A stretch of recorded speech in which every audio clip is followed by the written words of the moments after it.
అందరికీ శుభోదయం. ఉదయకాలము దేవుని వాక్యాన్ని చదువుకుందాం. అపొస్తలుడైన యాకోబు రాసిన పత్రిక 1వ అధ్యాయము 5వ వచనం. మీలో ఎవనికైనాను జ్ఞానము కొదువగా ఉన్న ఎడల అతడు దేవుని అడగవలెను, అప్పుడు అది అతనికి అనుగ్రహింపబడును. ఆయన ఎవరిని గద్దింపక అందరికిని ధారాళముగా దయచేయువాడు.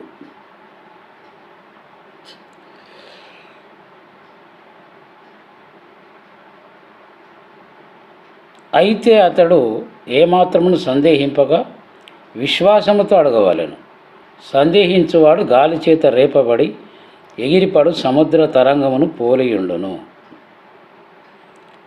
అట్టి మనుష్యుడు ద్విమనస్కుడై తన సమస్త మార్గముల యందు అస్థిరుడు గనుక ప్రభువు వలన తనకేమైనా దొరుకునని తలంచుకొనరాదు.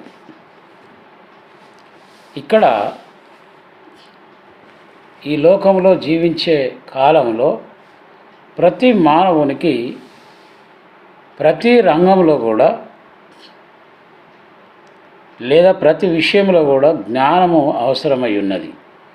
ఈ లోకంలో మనము జీవితము జీవించడానికి ప్రతి శాఖ లేక ప్రతి సందర్భం కూడా జ్ఞానంతో ముడిపడి ఉన్నదని మనం మర్చిపోకూడదు.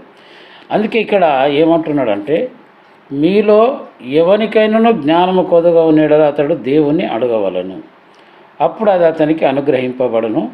ఆయన ఎవరిని గద్దింపక అందరికీ ధారాళముగా దయచేవాడు. అవును, జ్ఞానము దొరికే చోటు దేవుని సన్నిధి. దేవుని మాత్రమే మనము అడగవలను. ఎందుకనగా కొలసి పత్రికలో అంటాడు, బుద్ధి జ్ఞానముల సర్వసంపదలు యేసయ్యలో గుప్తమై ఉన్నాయి. కాబట్టి యేసయ్యనే మనం అడగాలి. జ్ఞానమునకు కేంద్రమై ఉన్న దేవుడు ఆయన. దేవా, నా కుటుంబాన్ని చక్కగా నేను పరిపాలించలేకపోతున్నాను, నాకు జ్ఞానం కావాలి. నా ఉద్యోగంలో సరిగా ప్రవర్తించలేకపోతున్నాను, నాకు జ్ఞానము కావాలి. నా చదువులో నేను ముందడుగులో ఉండలేకపోతున్నాను, నాకు జ్ఞానము కావాలి. నా వ్యవసాయంలో నేను సరిగా నడవలేకపోతున్నాను, నాకు జ్ఞానం కావాలి.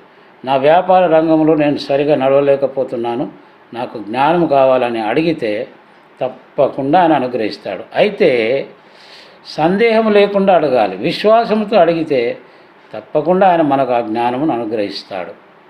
ఆ రీతిగా మనం అడగడానికి పరిశుద్ధాత్మ దేవుడు మనందరికీ కృపచూపును గాక. దేవుడు మిమ్మల్ని దీవించును గాక. దేవుని సన్నిధి మీకు తోడుగా ఉండును గాక. అందరికీ వందనాలు.